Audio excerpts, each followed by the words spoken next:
Underdog Daily with the Badge Bros, Jon, Nez, and the OG Neumy too. Good to say. Good to have the three back together, band back together, the original cast of characters here. Yeah, we need some good vibes. We need some good vibes in the house right now. Couple tough L's for the boys in the community last night there in the hoop streets. Maybe we'll talk about it when we do the past winners and stuff. I don't want to harp on that, but it looked like it was going to be a really good night until Aaron Naismith decided to decide otherwise, I guess there. But we got to get it back today. We got the start of these 2-game sets in the playoff contest. So we got NBA and NHL. We also got WNBA tonight. We got baseball, which is live right now, Daytime Diamond. And then we got the main 3-bagger Thursday, dealing with a little bit of weather. So a little bit of leverage there if you guys know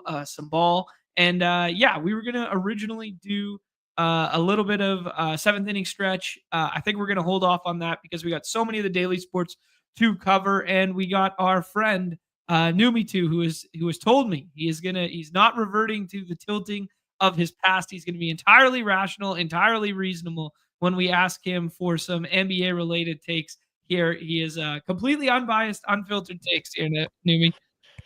Yeah, that's all you get from Neumy. Come on now, we've turned a new leaf. It's a new leaf. Yeah, new year, new me. Every single year, it's what we say. But no, it's an absolute pleasure to be back with the fellas out here. It's seen too much of you guys just in person and haven't actually been on the stream talking shop, talking some ball. So it's great to be back. Really is. Awesome, bro. Looks like you got a new setup behind you there too. Brand new window back there. I saw a new PC. This guy's been prospering in our absence, man. I know you showed us a picture before we went live. I think next up on your list, brother, is figuring out what to do with these wires. That picture gave me.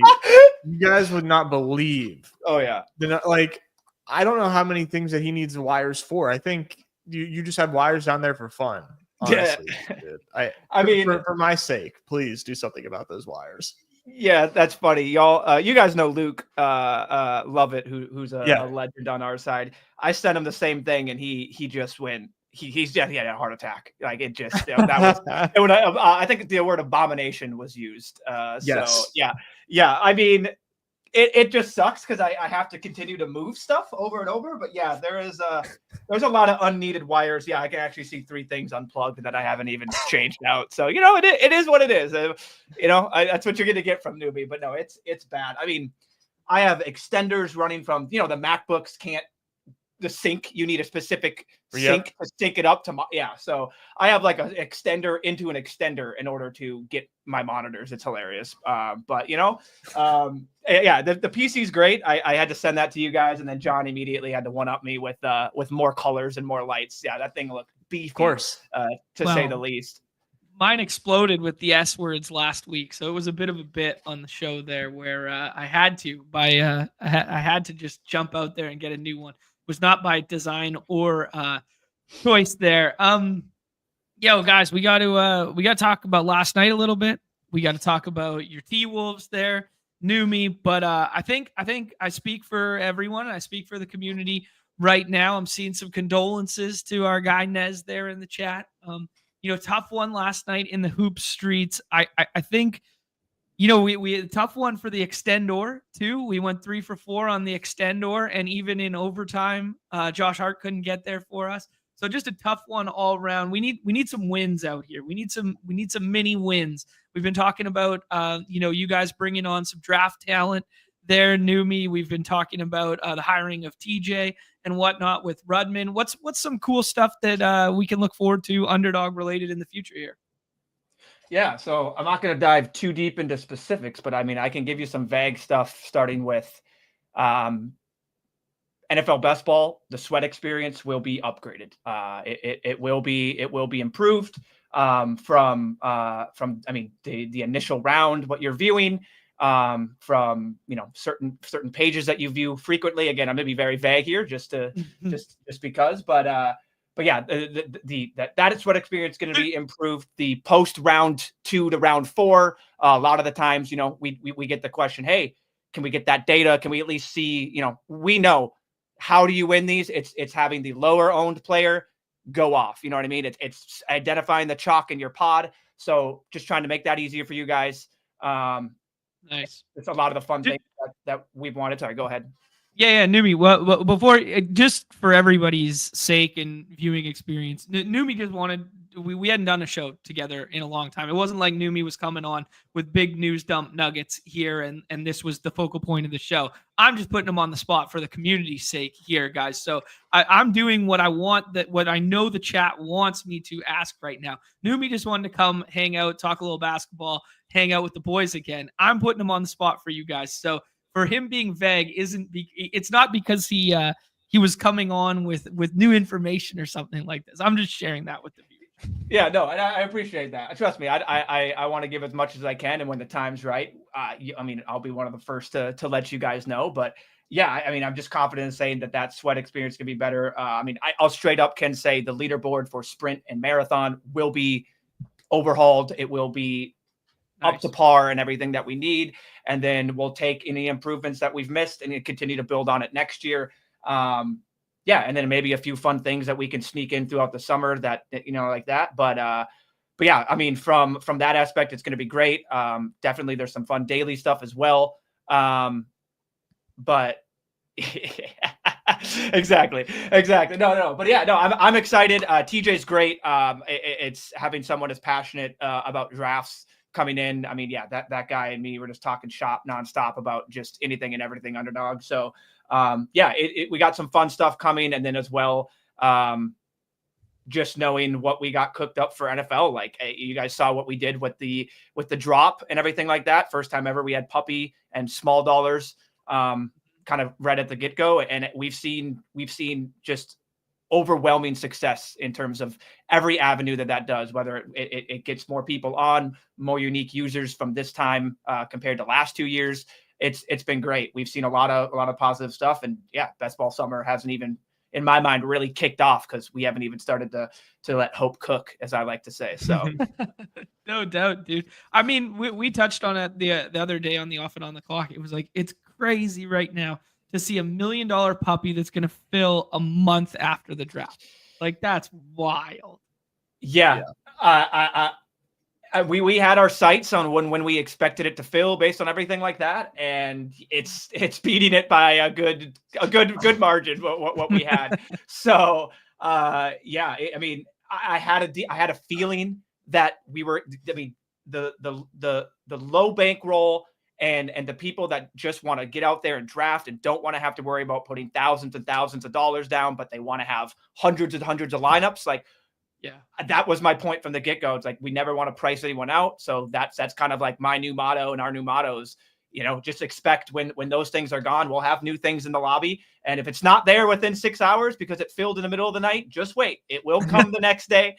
We do sleep from the times of around, 11 p.m. to 7 a.m. So sorry, we're not monitoring everything there. But also new improvements that we've been doing. I just want to say, double daily audits on all best ball. So I know one of the qualms has always been, and the running jokes, hey, when is this going to be canceled? How many am I going to get canceled leading up to lock and all that? Barring some unforeseen circumstances, like we can confidently say that if the lineup will be canceled, it'll be canceled within that 1 to 2 day period. Maybe a weekend or a holiday makes us, that 24 hours extend to 48 or something like that. But like, we will get it canceled if it is supposed to be. So you don't have to worry about how many lineups am I going to max, anything like that. So I think that's one thing that, again, it's just a good quality of life update for everyone involved. Cool. Yeah, well said. Awesome stuff there. Really looking forward to the sweat experience stuff. And you hinted at, some things baked into said sweat experience that might be some things that the community have been requesting for a while there. So yeah, really looking forward to that sort of stuff. Anything else Underdog related, or should we move on to why the people are really here, Nez? I don't have anything else to add. I don't want to, put Neumy on the spot or anything like that, but I trust, that we're going to continue to see some new stuff coming throughout the year. I understand that from, a project management standpoint and getting changes done. Like, it's obviously not just like a snap of the fingers. Like, there we go. Things are complete type of deal. But I'm excited for what's to come. I do have high hopes for you guys. So. Yeah. And the last thing I'll just say is a lot of the improvements and changes we're taking straight up from the community. That tweet that you did, Jon, about your 101, we're looking at everything. We're monitoring everything. We're getting your guys' reaction. That's not to say like, hey, whatever you guys say we'll do, but we're taking a lot of that into account. So please, if there's anything that's just anywhere from just constant bugs you're doing, go to Twitter. That's just fine. That's reasonable. But like, come to me. I want to get these things fixed. I will report them. I'll get that there along with taking everyone's ideas into account. And we have a long list. Like, the SpongeBob scroll list has not gone away from how many ideas that we have. And we just keep tacking them on there. I just feel free to reach out and I will do my best. I will respond, but I'll do my best to making it timely and trying to accommodate as much as we can. Cool. Beautiful, man. Well said. GA is saying it now. Well, normally we would start with last night's winners and that sort of thing. We'll do that in half second because Neumy, the people need it. GA's asking did I miss Neumy's Wolves take? Let's hear it, bro. Let's hear it. What needs to change tonight? What do you think can happen? Do you give them a fighting chance in this series? Are you still bullish on Wolves in 6? What are we doing here, dude? All right. Well, it's first to start by saying, like, I want to make it clear. I know the Thunder are a wagon. They're the best team in the NBA. It's been proven in every advanced metric by their record.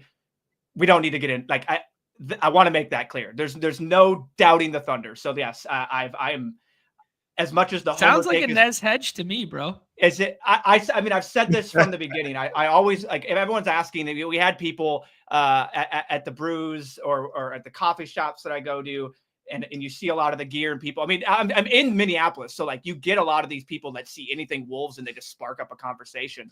And no, like as much as the heart says Wolves in 6, like if anything, it's probably Wolves in 7 if they have that chance.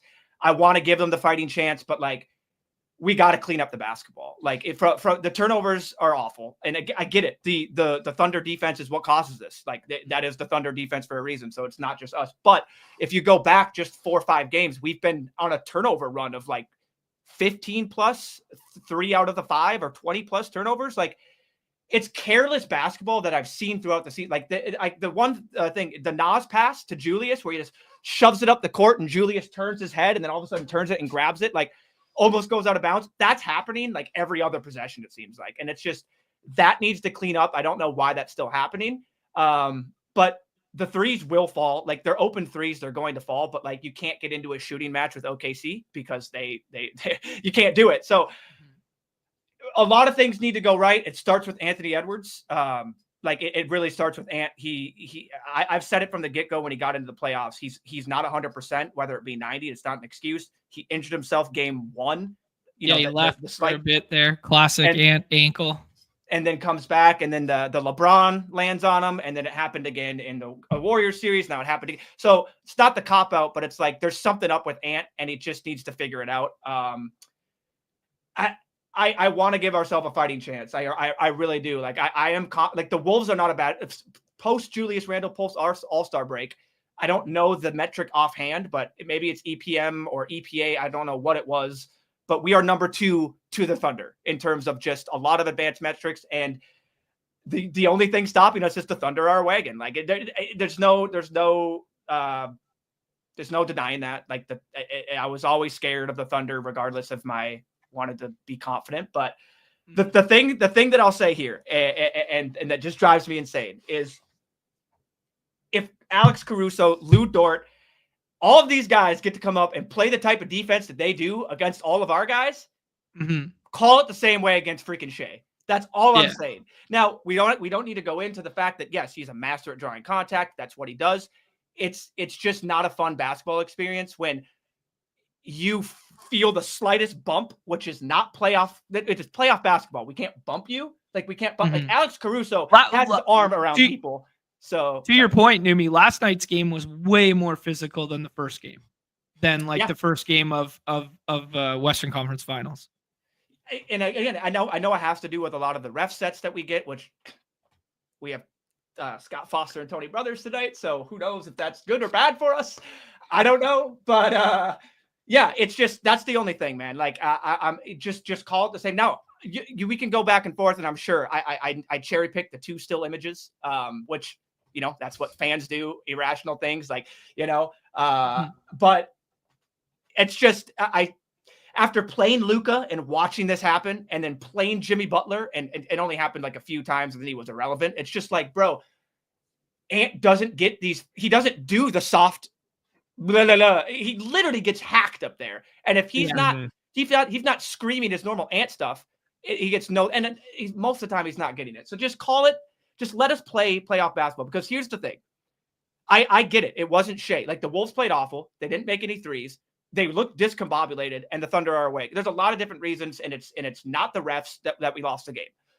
It's just you have to also take and be like reasonable and be like, okay, Jaden got 2-3 fouls immediately in the game and had to go sit, and then he never got a flow, never got a rhythm. It's like if that's going to happen every game, yeah, and if that's going to happen every game, we don't even need to get into. I think Finch needs to play Rudy more, regardless. Now I know the fouls were into that, but like anyway, yeah, I just.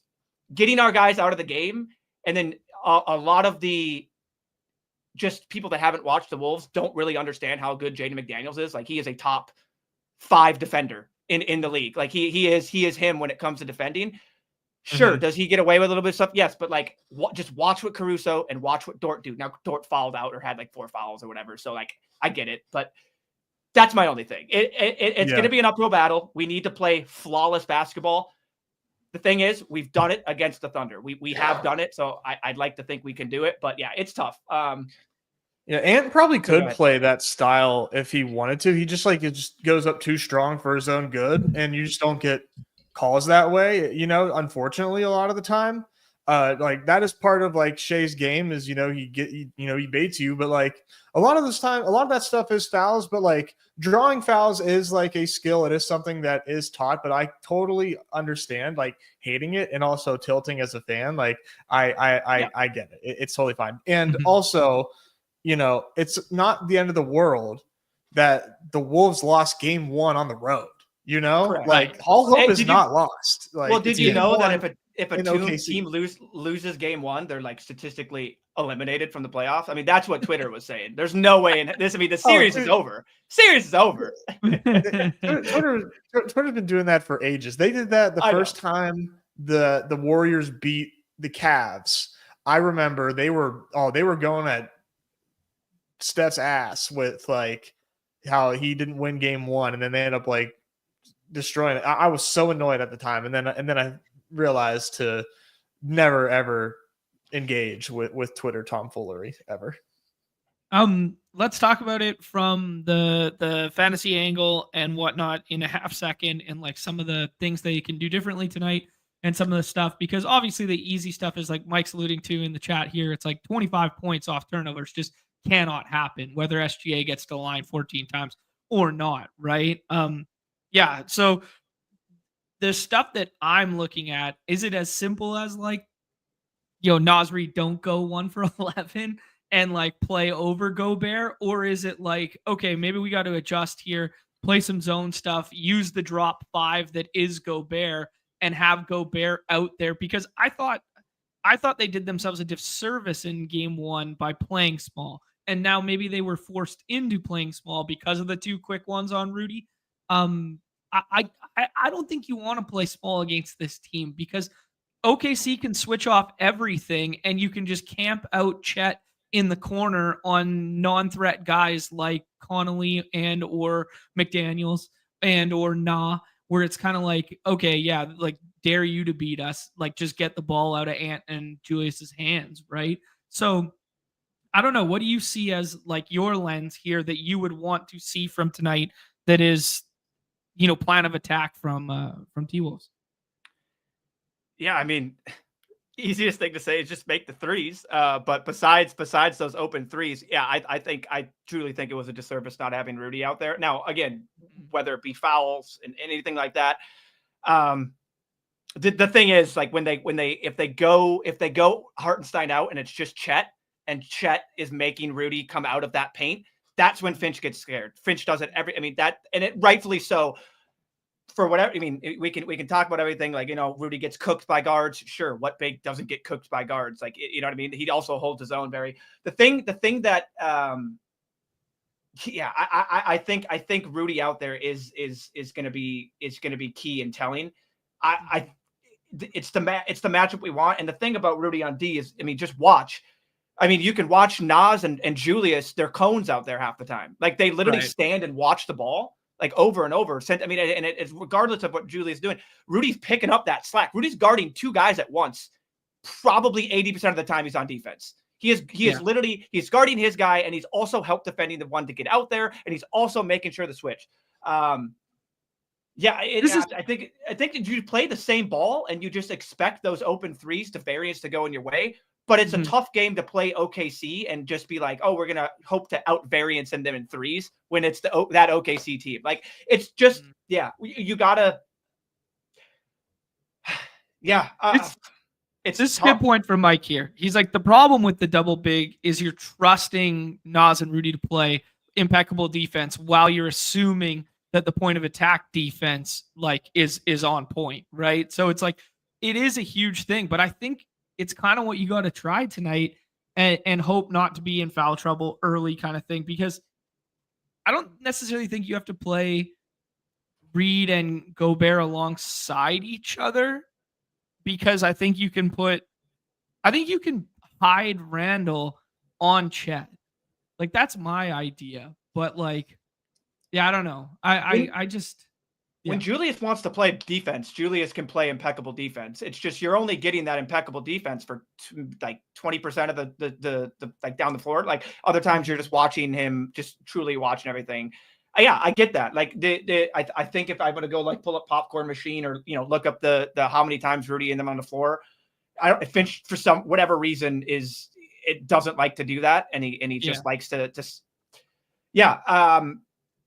It starts with Ant, and then it really is just Naz and Dante contributing in multiple ways. And Dante is just, we hoped that he could have this first game one to get him back on track, but man, he's from the get-go, from the playoffs, he's just been struggling, like, every single time. And, like, when Dante's up there 5 times, just within 20 seconds of the shot clock, firing an absolute brick that then gets them out running, and we're already at a disadvantage, and then they're up like the 3-2 break because we're not running and we're not getting down, and they're already so it's like we're just giving them free fast break points that aren't even fast break points. You know what I mean? Just with these threes that don't need to go. I think sorry, go ahead. You need scoring from Jaden, right? And obviously a little bit of foul trouble and 10 minutes less than he's accustomed to playing. Last game, like, really hurt. So, like, you need scoring from Jaden for sure.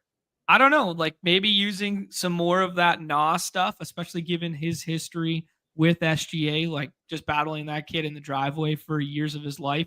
I mean, maybe use a little more Na at the expense of Dante. I don't know. I'm just thinking out loud here of, like, kind of like the little stuff that you can do. I think anytime that Gobert and Hartenstein are on the floor, though, like, versus one another, it's a win for the TWolves side. Yeah, it should be. I mean, if Rudy understands that he's 7 feet tall, like, you know what I mean? Like, it's what we're going to get from Rudy is always it's always up in the air, and it always just, this team has been frustrating from the start of the season to not knowing, to figuring it out, to doing all this.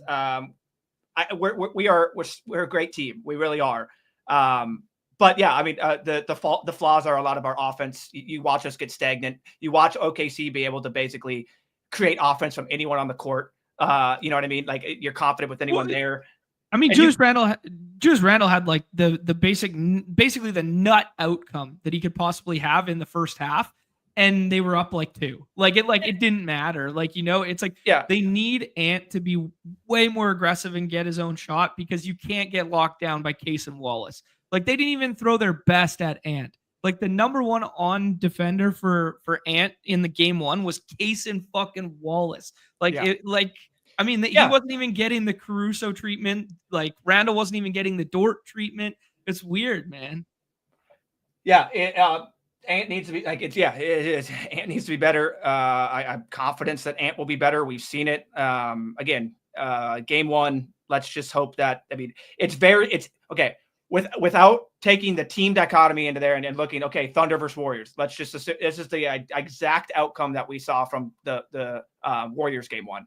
And we all know NBA series are about adjustments from game to game to game. If we can't adjust and we can't at least look a little more competent, you're not gonna get the Neumy tilt. You're just gonna get sadness because it's not over until we need to steal one. So we need to get one on the road. But OKC's a wagon. The Wolves just need to play ball. They need to make their threes. It's just it's tough. I'm gonna be locked in. I have my little spot that I pace back and forth until all of a sudden it's over. Like it's just. I'm a homer to that thing. And I saw someone ask for game 3, potentially, not entirely sure. We'll see if Oaksy apparently has a pickleball tournament on Sunday, so can't stay out too late, he said. So my apologies there, Oaksy. I know. So offended. Yeah. But yeah, let's just hope we see the adjustments. I got confidence in the group. I mean, we got Jaden McDaniels. Jaden McDaniels is the most. I know I'm biased. He's a very underrated player, and I know people don't see him and they don't see him for what he is. But just because the box score and all NBA defense team, because definitely those awards mean they're clear cut. I would say, I don't know, but you guys got me a little. You guys got me more nervous now. This is gonna be interesting. Oh goodness, but I think I told you I'm gonna try and go watch back with the pops. So that'll just like make the tilting even more because where do you think I get it from? So. Here's the vibe. PPR Tyler saying the amount of beers he drinks depending on how the Wolves are doing. That's a slippery slope there. GAL put your heart at ease though. You can't win in 7 without losing 3. It's a great point.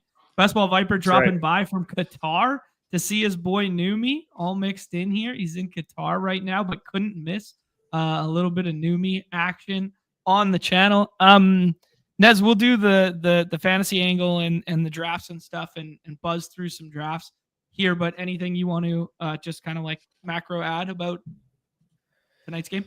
No, I just it's not over. It's not over, and I still think that your boys are going to put up a real good fight. And the Thunder played a great game. They played the type of game that you would have expected them to win by 26. Like that was how well they got outplayed. It wasn't, so like it is what it is. It's a new game. You turn the page. You're down 1-0. So what? It's not even close to over. I'll give it my best tonight. Out there. We'll see how we give do. it your best effort out there. And the last thing I'll say, and I'll make it quick. We don't need to go into it. Shea is just good enough not to do what he does. Like if he just doesn't have to foul bait, the dude is still great. Like you know what I mean? There's no disputing his talent. Jalen Brunson did it plenty enough last night. Let's just go to the 101 sport puck and let's add an embellishment, which I thought was in this league already. And let's just call it. You know what I mean? Let's just call it for what it is and let's move on. All right, cool. End story. Speaking of move on, we got to talk about last night's winners. Nick doubling down on the notion at least your team didn't implode at home. What the Pacers are doing right now is truly remarkable. The screenshot, Underdog put it out. Everyone was putting it out last night of like those 40 seconds left in the game, down 7, down 8, down 7. Like truly remarkable NBA history type stuff. But it came at the expense of your boy. Nez Takes was up in first place. I was in second for a long time there until like 2 minutes left when Naismith went crazy. Could have been a really nice night for the Badge Bros. Unfortunately, did not turn out that way. But that does not deter us from sharing the winners around here. We got the Hot Sizz Awesome Car Park, members of the community, T. Pollock's up here, SMW 88, but a solo ship for NFN 50 here. We went with basically a full game stack with the exception of Dante DiVincenzo, who was the highest scoring sixth rounder. So that 21 points was all you needed from the sixth round there, unless you got some crazy fall. But the game going to overtime and then having a full-on game stack coupled with Naismith 20 points in the fourth quarter, just going unconscious from three, really flipped the slate on its head. OG also catching up to Bridges. Bridges was kind of running away with best Knicks wing on the night there with like 35 fantasy points or something like that through three quarters, or 33, I think, through three quarters, and then just didn't do much the rest of the way out there. And OG caught all the way back up when Brunson had some foul trouble, and he took over that scoring role. Anything to say on the winner there, Nez? What do you think, dude?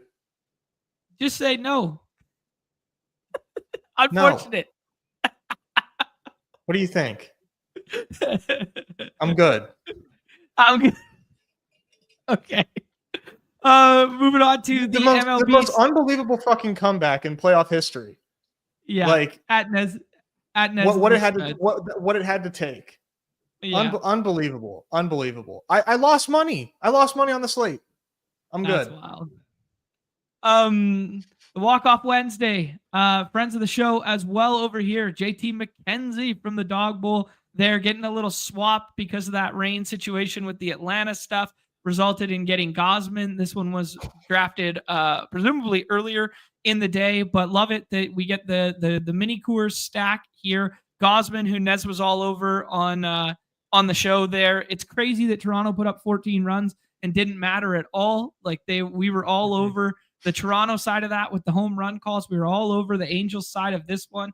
We did get the Nick Kurtz a home run pick 'em, but then Jan Moncada didn't play. And then we got 14 runs in the Blue Jays game for the pick'em, and alongside, I can't remember who else we nailed on the home run. Lawrence Butler, maybe something like that. And then Vlad doesn't do anything in that game to bring the pick'em home. So just all in all, one of these, like, we were all fucking over it, but it didn't pan out perfectly, but it pans out for JT McKenzie. Chris is up here. Inthrius is up here. The Game, who's taken down a slate this year already. Gumby's in the top. Just all friends and family around here. Yeah, hell of a game there from the Angels, man. I mean, yeah, I think we had O'Hoppe, or maybe I had O'Hoppe, but yeah, I knew that we were really on this Angels game, and that game really got out of hand. I think we made 3-ish home run pick'ems between the show and the Discord last night, and all of the home runs, like some 3Xers, they were all perfect. Like each of them had a home run, but then they weren't paired together. It was like imperfectly paired. It's exactly what happened. Yeah. Such a shame. What a night. Yeah. Yeah, John, I like Varsho on this one. Evan, what about Vlad? If the Vlad 3X got us home. Oh man, damn it. All right, that was there. You're gonna see a theme to this show. The WNBA one, we put in our one on stream there. And D bag at 3 gets it done here with the 6K, and then friend of the show Sam Olsen scoops the whole damn leaderboard. What else is new there? I'm not going to read out all the names and fumble around them all. It was Veronica Burton in the last round who really cooked last night and took that slate down. Yeah, I did my best. I fired a ton in there for Neumy's sake, and I was looking good whenever I had only one game had played, when only 33% of the slate was completed. I was looking okay. Yeah, and then things got away from me. But no surprise to see Sam Olsen just 1, 2, 3, 4, 5 of the top. Yeah, 5 of the top 7 lineups from Sam. So truly the GOAT for a reason across multiple sports. And then the puck last night, truly, I mean, we talked all basketball and how incredible the basketball games and stuff, where the puck game was phenomenal last night. It was 3-1 there and ended up being 6-3.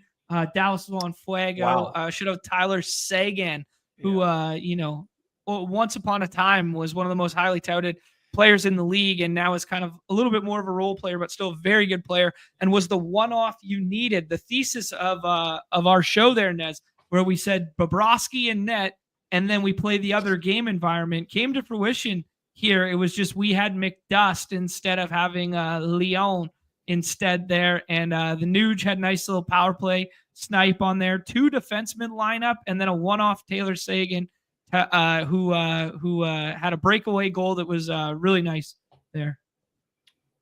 I'm never taking McDust, so you can't blame me. Yeah, that game was really good there, Neumy, and we get to draft it again tonight. Let's jump over to Unabated for a half second here, just to we won't do a full NBA breakdown. That was kind of at the beginning there, but we will just look briefly at the team totals and such here. I'll give it 1 or 2 more zooms there so we can see. Is that good? Yeah. Good stuff. All right. We got TWolves as 7.5 point dogs here. There is 10 points different between the two totals of the game. Tonight's game is a 216.5. And then 7.5 for the spread for the Thunder there. And then the other one, the Knicks are still 5.5 point favorites at home. The unabated line suggests 6, and that's a 226.5. We didn't really touch on last night's game. I found it shocking that they used Naismith as the primary defender on ball for Brunson. I was anticipating Nemhard. Yeah, so that was just one thing that really stuck out to me. And then every possession when Brunson was on the floor, when it mattered, they were trying to just run that high side screen and roll stuff. I also found it very interesting that Miles Turner spent a decent amount of time on the bench, especially late in that ball game. I thought there was some mismanagement there. I thought he should have been out there instead of Toppin, but that was kind of just my macro takeaways outside of the obvious. Anything else to add there, guys? No. It's gonna be a battle for sure. I think this is, in my opinion, going to 7 games for sure. Yeah, and I think just a macro point, the broadcast hyped on it a couple times there, harped on it a couple times there, that the Knicks really do need to expand their rotation, to keep up the pace of play with the Pacers, because the Pacers were, running as deep as they wanted, basically. Yeah, they gave Deuce more run than I expected. So they're trying. They're trying. Yeah, I was shocked at how. I was shocked at how the Pacers could keep up that pace the entire time. The Knicks just couldn't even get into whatever. Yeah, it was just literally run the entire time, and the Knicks just had to keep up. Yeah, Pacers ended up playing 10. The Knicks played 9, but it was really only 8 because DeLon Wright came in for literally 40 seconds to close out a quarter there at the expense of Campaign. So I imagine just for defensive purposes there. And then Campaign only played 9 minutes. So when they did go small, it was Miles McBride, but Miles McBride was largely for that chunk where Brunson had foul trouble, where he picked up his 5th. So Brunson picked up his 5th with, 2 minutes into the 4th quarter kind of thing. And then they ran McBride there. But I do think they can play small. We talked about it on the show, how they can play small and just do that Cat versus Turner matchup. And they were just trading threes to start the game, honestly. And then, keep Mitch Robb on the bench a little bit more in this series than the previous one. I still think Mitch Robb's too important to keep on the bench, he's just too valuable defensively. It's kind of funny, ironically, Hallie takes it to the rim on him and said, nope, just completely turns 180 all the way back out and, changes the game plan and then hits that shot to send it to OT. I still think that Mitch Robb is a huge net positive. I think you just find a way to make that work in terms of the lineup around him. Yeah, to your point there, Nez, he played 20 minutes last night. He was an even. Most of the guys were a dash outside of Brunson when Brunson missed that little stretch there. Yeah, I guess the other one was like just in terms of like scroll the F down stuff.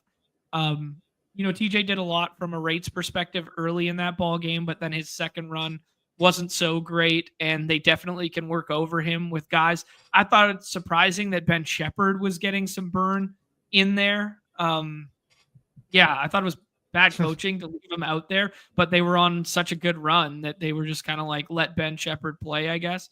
So yeah, I find it really interesting. Let's move back to ranks and ADP right now. I do find it really interesting that the three pivotal points right now, Nez, are kind of what you do after SGA would be kind of number one. Number two is what we're doing with the Knicks wings after we saw, not as much offensive stuff from Hart, but we saw better offensive outputs from OG and Mikal in game one. And then what you're doing with this, Miles Turner versus Siakam felt like a debate before. Now it's more like Miles Turner's falling in these rooms and people are having to decide between like Jaden McDaniels, Miles Turner, and then the Naismith Nembhard tier. So I find those are kind of like the very three interesting tiers. And then the scroll the F down guys, kind of some macro ideas from you. I mean, I don't know why Miles Turner would be falling. He played 31 minutes, and he's had a pretty solid playoff so far. I like him quite a bit, but I don't like, for me, where I would draw the line is probably, at like OG. Like, do I, Mikal Bridges being above OG, for me, like, do I take OG after OG and Mikal Bridges are gone, assuming Siakam's gone too? Like, that's like the Miles Turner line for me. Agreed. And then from there, like, I'm a Jaden McDaniels stan in the playoffs, so I got him like right behind Miles Turner as far as that goes. Just like that's like the biggest, that area of the draft seems to be the most fluid in my opinion as far as like ranking it goes. Yeah, for sure. I mean, I was in a couple rooms this morning with Gil, and Gil was pushing up OG to like 9 and 10 and stuff like that, and letting Turner fall like big time. So I don't know if like it's just box score watching. I don't know, what's going on there, but it was happening a little bit here. And I don't think Miles Turner should have been on the bench for some of that back end run. Like, I think his box score and his numbers should look even better. I mean, he was 5 for 5 from 3 in the first quarter. Granted, everyone was just shooting and getting to the basket at will whenever they wanted there. But I think this is a really important pocket of the draft to talk through. Some of the other spots, do we think there's going to be some adjustments with the bigs tonight? Like, would you rather play the bigs from the first game with the lower total, or would you rather play, Naismith plus Nembhard in the second game? What do you like? Yeah, I'm not like super high on Hartenstein right now. Just like hasn't necessarily been needed much offensively, and I'm kind of off him when it comes to this range, but I've got the two Pacers guys at the top here, Nembhard, then Naismith, and then Rudy, just because I think that's how everybody's going to play it. I really like Rudy. I'm going to continue to draft Rudy in my lobbies, just because he has like a very high ceiling, whenever we do get it, just kind of continue to chase it. But I also think he's important for the TWolves in having success in this series. And I think they're going to more or less force it, try to make it work. So, but I'm the double Pacers than Rudy. Do you have a lean on which Pacer you prefer? Nembhard. Okay. I just always I tend to agree Nembhard with you, man. Smith. Yeah. Like if you can't just take away stats or whatever, but like, yeah, he just jacked up, like he was unconscious and put up 8 threes, or put up like 9 threes in the last whatever. He scored 20 points in like a 4-minute window. Like, his assignment, if he's going to be the on ball for Brunson, is so much harder. And he said so in his post game interview that like he was training and getting ready cardio wise to be doing this on ball Brunson stuff. Right. So it's like, that opens up Nemhard on the other side of the floor, like substantially in my estimation. Yeah, no, it's a good point.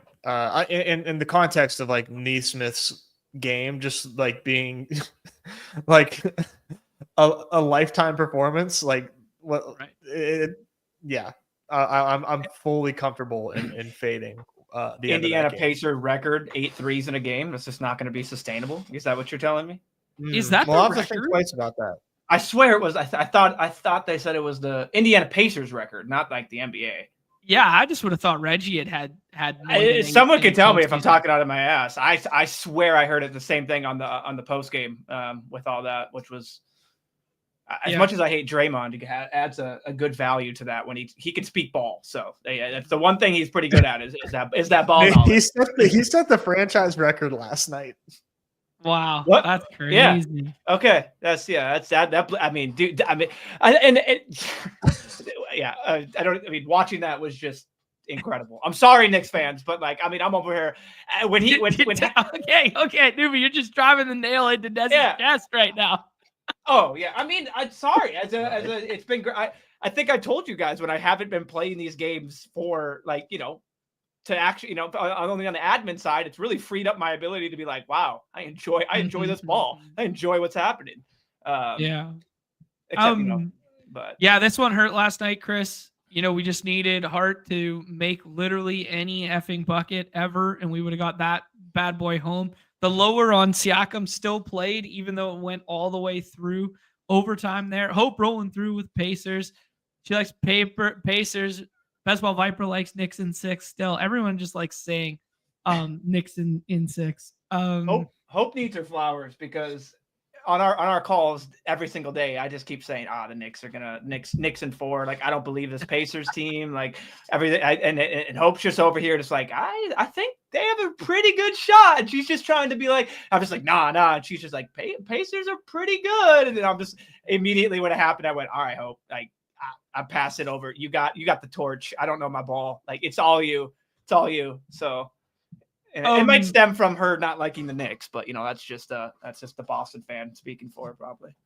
Yeah. That's a point that we brought up on the game 1 preview there that I really agree with Nick, that the positive correlation between Rudy and Hartenstein seems really strong, where their minutes are going to overlap together. So, they might cannibalize production in some regard. But if you're going to play this as a Rudy game, if you're going to play this as no foul trouble early and they stay big, that means the counter is they stay big on the other side. And that probably comes at the expense of both Caruso and Cason Wallace a little bit. So I think this is a really good shout from Nick that, if you're going to play the Rudy stuff and like Rudy, you should probably also kind of like Hartenstein alongside those lineups that you're creating. Let's do the scroll the F down, because I think it is like kind of one of the flattest tiers we've had in a long time. Partly because I'm checking my work here because Johnny Footballs, aka Johnny Pick'em, aka Johnny Basketball in the chat there said that they ran 11 last night. The Pacers only ran 10 by my count. So I think it's 10. But that being said, all these pieces down at the bottom here, you could tell yourself a story. I mean, like Na played a lot in game 1. Isaiah Joe was hitting a bunch of shots in game 1. Deuce played those 25 minutes. The fantasy production wasn't there, and maybe some of it was because of the foul trouble. But you could tell yourself a story that they need scoring and they need tempo and they need speed off the bench there. I don't think you can get as low as Campaign, but if Deuce took Campaign's minutes as well, that could look pretty good there. Lou Dort had some foul trouble and had an off shooting night, but you can definitely get to him. So, long-winded way of saying, Nez, here's this huge fucking chunk. Who are some of your favorites? How far can you scroll?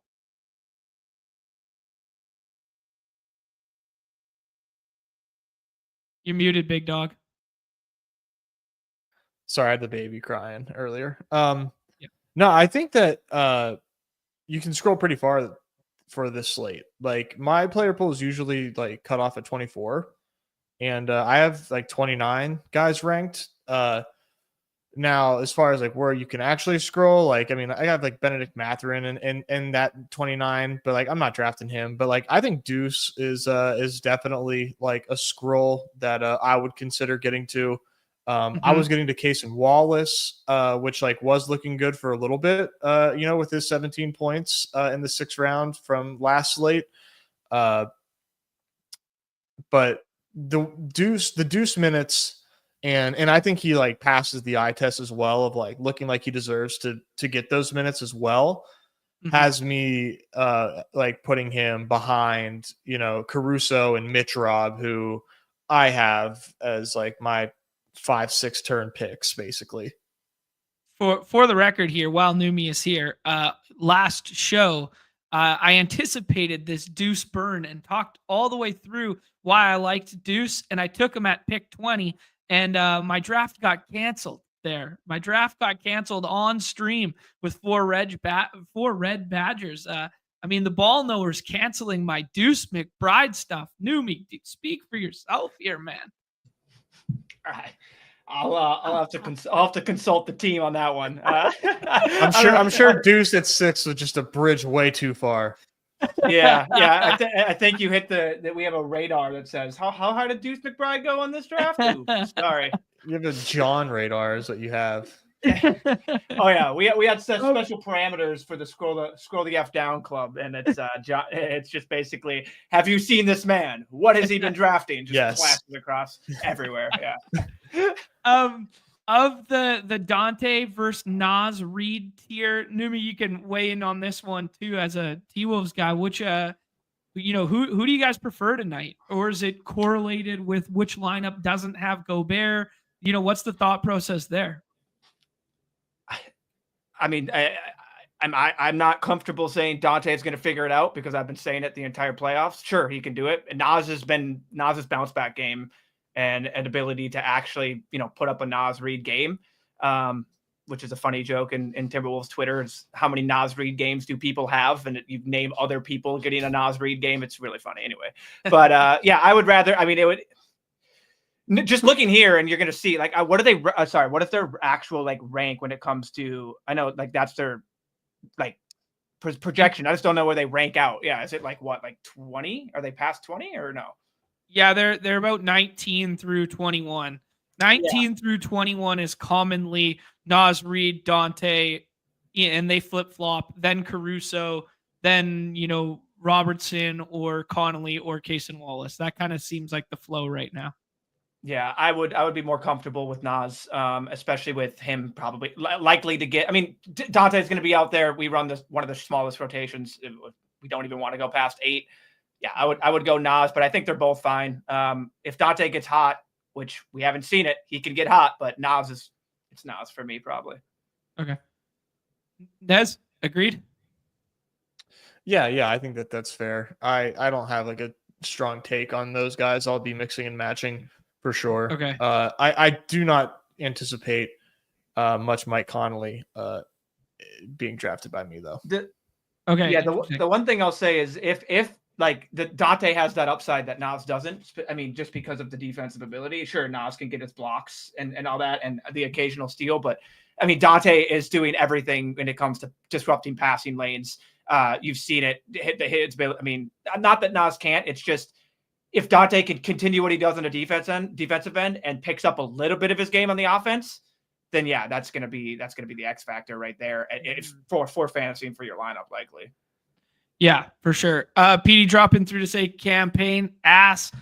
So don't draft him. Case and Wallace for the Saw Dog there. Mike's telling himself a story with the scroll the F down that Benny Math looked really good in limited minutes. So if he gets a little expanded next game, whether that's at the expense of Shepherd not touching the floor or at the expense of some of those other Nemhard minutes, or Naismith doesn't go unconscious and he needs a spell from the defensive stuff, that Benny Math could be worth a scroll. Thoughts on Na, guys, as I jump into draft here, because like Na played 24 minutes. Was it just because of fouls? Is it not a guy we want to get to, etc.? You can definitely scroll to Na, in my opinion. What do you think, Neumy? It's your team.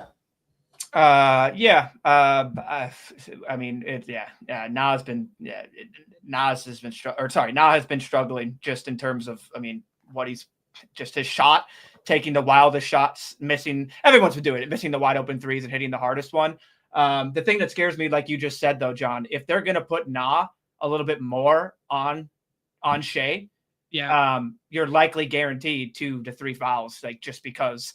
And I mean, Finch might which make would that be very move. bullish, which would be very bullish for Gobert and That's what I was going to say. I mean, that's the thing with, you can't put, like, everyone's like, obviously you're not putting Ant out there. You're not risking any foul trouble for what we saw. I mean, he already had it. They don't want to get those guys out of the game early. So I wonder how quick they go to Na on the bench tonight. Like how quick he comes in. I would say, I mean, honestly, it could be within that first, I would say 8 minute, or at that 8 minute mark, you could see Na get up off that bench, especially if the quick foul happens. And anyone, I think Finch is going to do, they're going to just try and protect these guys where it's not like they're getting a little bit of rest. But yeah, that's the one thing that scares me about Na. And like you just pointed out, like if they do, because we were wondering the same thing, like should Na just be on him? Like we had to have the whole narrative. He's guarded this guy since freaking childhood and everything. So yeah, that scares me a little bit. But I mean, if he's playing well and he's not getting the fouls, defense turns into offense. So sorry, go ahead. Yeah. Who do you like here, Nez? Have you been doing Ant at 2? Yeah. Yeah, I've been doing Ant at 2 as well there. I'm sure Neumy has no objections to that. Yeah, man, I just want to see him get a little more aggressive. Especially, it was very noticeable in the fourth quarter there that like he just wasn't going to the rack and he wasn't attacking. And maybe that was the ankle. Maybe it was the way they were defending. I don't know why that was, but like he seemed really aggressive in the first half, and then in the second half, they're a little more passive. Should we pair Julius Randle with him here? Is that a tier break for you, Nez? Yeah, I would pretty much be doing that almost every time. The only exception would be if you wanted to do Chet, but I'm a Randle guy. Okay. Sounds good to me. We got our friend Justin in the one hole there. We will see what he does next. Because I do think this is a more fluid and dynamic tier than in the past year, this 1 through 7. In this draft, it went Ant, then Hallie, then Cat, then Brunson, then J-Dub, then Randall. That's kind of a little chalkier. Bridges gets pulled up to the left side there. We get the Chet comeback here if we want it. Are you Chet over Hart? Yes, I think so. Me too. Yeah. Yeah.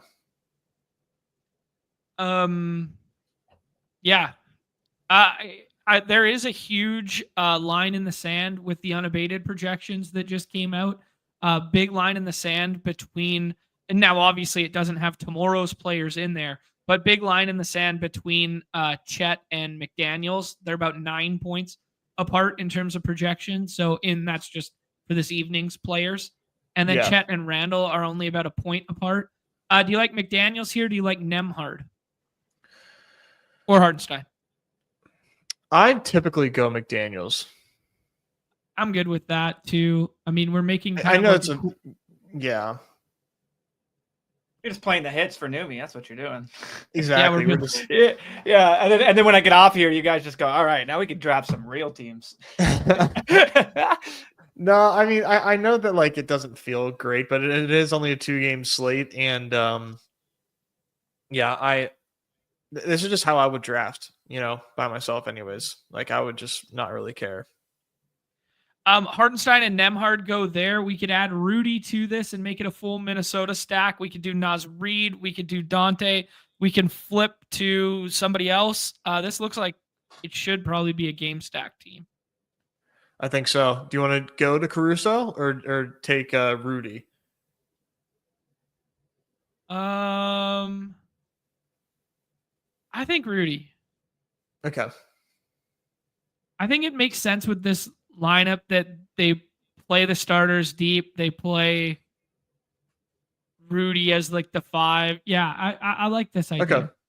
Yeah.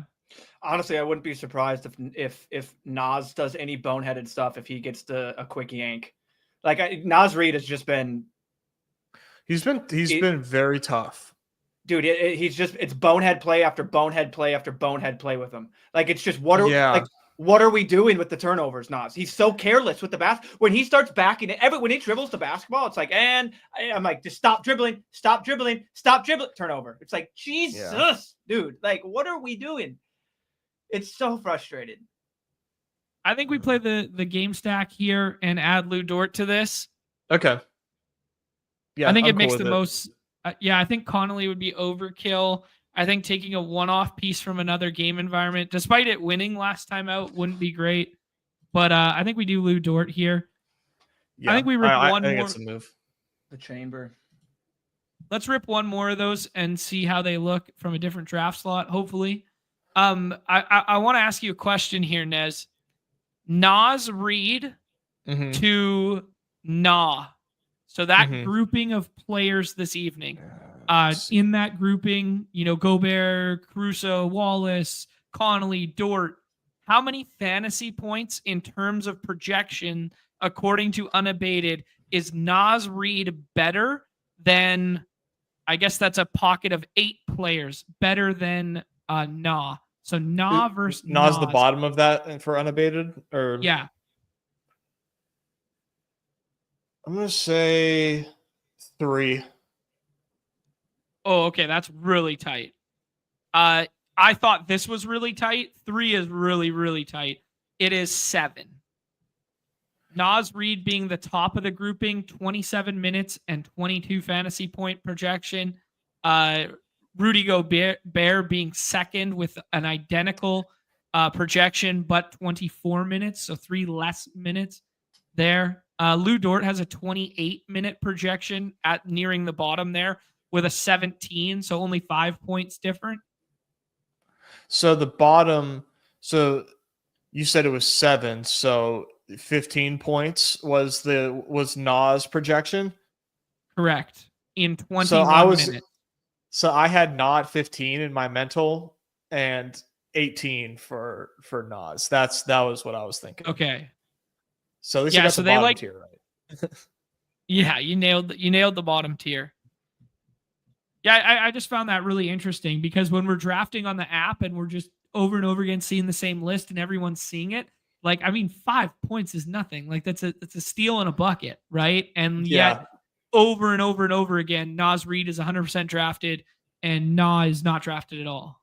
Nas has been a really tough watch. Neumy talked about offensively. I think defensively he's been terrible. It's been for just a big guy. He just does not offer really much of anything of value defensively.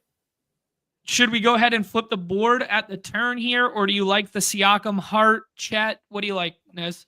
I'm kind of like never Siakam.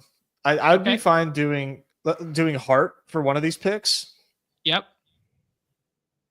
And after this, I would probably do Chet. What do you think? You have any ideas? I think in a vacuum, if I was just ranking it out, I would rank it Chet, Siakam, Hart, Turner, Bridges, OG is how I would rank it. What I do in isolated draft rooms will not always reflect that. Right. I just hate taking Siakam, man. I mean, dude played extra minutes last time out. He played extra minutes last time out, and he still didn't hit his PRA.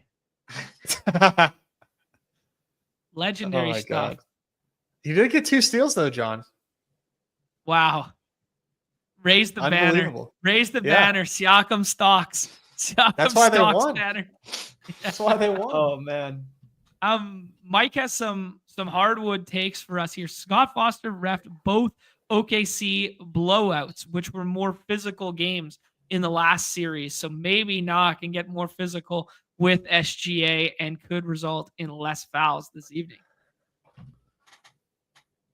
Yeah. I'm gonna knock on wood. Yep, that's all I'm gonna do. I'm just gonna after this show, I'm gonna go. I think you hope Nas is never on ball against Shea ever. What? You say Nah? Sorry, Nah or Nas? Nas. Nah. Oh yeah. Nah, we're talking about Nah. Okay. Oh well, either way, Nas. Alexander Walker. Yes to your point. Yes to your point, Nez. And yeah, I mean, Nah was out there getting cooked by Pat Spencer at one point. So I think Are you kidding me? Neesmith, one of these. Okay, so Naismith's your favorite of this grouping. You like the Pacers guys ahead. Yeah, there's a little bit of push-pull to doing Hartenstein plus Gobert, but that's not necessarily necessary. We take Smith first, which means it could be a Naz Reid game here, and we could pull up Naz Reid, or we could just go with like the OKC onslaught kind of deal. Yeah, with Hartenstein. Yeah. I don't hate Hartenstein. Nas could be more fun, but Let's do it. Yeah, Let's have some fun. That's gonna be way more rare. Yeah, Hartenstein on our site is like 3 points higher. Hartenstein on Unabated is only a point and a half. Almost 2 points. Like 1.8 Hartenstein over Naz Reid. Did Unabated release tomorrow's game as well? No. Or is it okay? I didn't think so. Okay. Just today. I'd love a Naz Reid game. I just want to say that. I'd love a Naz Reid. I mean, you game. need it. They need it. You know, he needs to get hot offensively. Like you need him hitting threes. Yeah, we need game one versus the Lakers, Nas. Oh man, that was fun. There's some really good hang takes that banner. Sorry, go ahead. There's some really good takes going down in the chat right now. Like, but everyone is split on this. What you do at the 5 tonight for Minnesota? Take, basically, everyone is split. I can call Finchy and ask what his plans are. I think it's Rudy, man. I think it's like obviously Rudy. That's what Anyways. Dort, Benny Math. We could scroll the F down to Deuce. That could be fun. Let's do a Deuce scroll. Or Nah. Deuce or Nah. All right, let's do Nah then. Let's do Nah. We just spent all that time talking about a path to him playing more minutes. We did the Naz Reid thing, which implies they're playing small, which is bullish for Nah. So Nah plus Naz is a good pairing. Hartenstein plus Gobert is a good pairing. And like Hartenstein plus Reid or or Gobert plus Reid is probably wrong. Gobert plus Reid. Yeah, no, I think that you're right. And for whatever it's worth, it does seem like Deuce and Josh Hart are probably not a great pairing either. Yeah, good shout. Yeah, because where do those minutes come from? They either come from Brunson foul trouble or they come from you need more offense than Hart's providing, and you leave. You got to shoot yourself back into a ball game. Yep. Nice. Yeah. Very fun. Good breakdown, gentlemen. It's been about an hour of time here. We got to push forward. I think we got to do everybody's favorite bit of the year right now. And we just blindly, we're learning, guys. We're learning, but we just blindly hop in to the WNBA. Jon's one WNBA draft of the night until he gets a big enough sample understanding the player pool to dip his toes fully in the water here. Look at this non-badged up room. Holy smokes. People are saying you want the 103 tonight in the WNBA streets. I have heard that more than once. Yeah, I heard it on the airwaves. It's been blasted across many airwaves. Yeah, they're saying that. Let's pop back over to Unabated for 1 second here. We will jump over to the WNBA. A 173.5 in this Atlanta versus Indiana game there. The Fever are road favorites of 4, and then Chicago Sky at home versus the Liberty are 11.5 point dogs at home here. So Liberty and Fever are the good teams tonight. Yeah, you got Caitlin Clark. So what she's like, the one thing that's fun about this slate with the no ADP is like people are taking Brianna Stewart 101. I'd be going Caitlin Clark. I know Brianna Stewart can hoop, but I think Emwalt's telling us Jonquel Jones is not the 103 today. Is that because he's supposed to be the 102? Who should we take? Elijah Brian Howard always projects well. I would take. And so does Brianna. Brianna Jones. Okay. If I trust. Go with Neumy. We can blame Neumy if it sucks. Dude, dude. As soon as we added Brett, he's a freaking WNBA savant out there and a puck savant. I shouldn't even enter my admins at this point. It's just Okay, me. so Sabrina goes 4, Angel Reese goes 5, Jones is still there, or Brianna Jones, or what is it, Ryan Howard? Yeah, go Jones. Okay, we're going Jones. Oh man, I love WNBA already. We're just fucking not waving these projections. I love this. Yeah, it's the ultimate scroll the F down. From round 1, we're scrolling. I mean, this is your like oasis out here, John. This is where you come and you relax, and yeah, this is my music, boys. Yeah. I can't wait to copy everybody's homework in here. I hope these no Badgers know what they're doing. Nez just screen grabbing this real quick and just putting it up on the just blowing it up on a projector. I'm telling Claude to turn these into Underdog ranks. Taking pictures, sort these. Got to explain to it which order the draft goes. Yeah, it doesn't know anything. Okay, Gray goes, Jones goes, Griner goes. Howard already went, so they're telling me in the chat take Howard. Who do you guys like here? Box scores will tell you Natasha Cloud. She just put up 50. She put up a 50 burger and she's still available? Do people not open up the box scores? Oh my Dude, goodness. feel free to click. It's there for a reason. Holy smokes. That's free. That's free. I'm always checking a box score and seeing if a hitter went 0 for 4. If so, I'm not taking him. No way he can. Not that day. Yeah, he's gonna go 0 for 4 again. It's just how it works. Who do you guys like next here? Cardoso, Kelsey Mitchell, Cloud gone. Dewana. Dude, Dewana was my girl. Yeah. Dewana win the contest. Let's go. Oh. Dewana Bonner is just. This is how you sell WNBA to everyone. You just just picking. Avoid the projections. They're not. It's the best. Yeah, we're at the range where I don't think like anything matters. Yeah, did we box score to look at Dewana there? People are saying don't. Oh, John. I mean, yeah, they don't know John. John was gonna take Dewana no matter what. But is that Amir Coffee's sister? I don't know. Maybe wife. There we go. All right, guys. There are some names like Elizabeth Williams. I'm good with that one. Kia Nurse. Yo, Darnell Nurse in the playoffs. Kia Nurse. Yeah, that's actually Amir's sister. Yeah, Pow Pow, Tahina Pow Pow. That's a good name. At home. Home bump, home role player bump. Yeah. Guys, reminder that Unabated does provide WNBA projections. I have simply just not looked at them yet. I was trying to get them up real quick here. I don't know if they're out yet. I don't think they are. Sophie Cunningham didn't end up playing last game. She was too busy doing something else.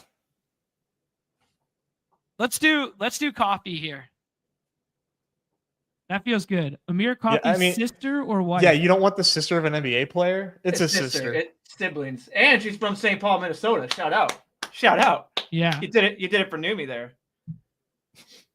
Good Minneapolis girl.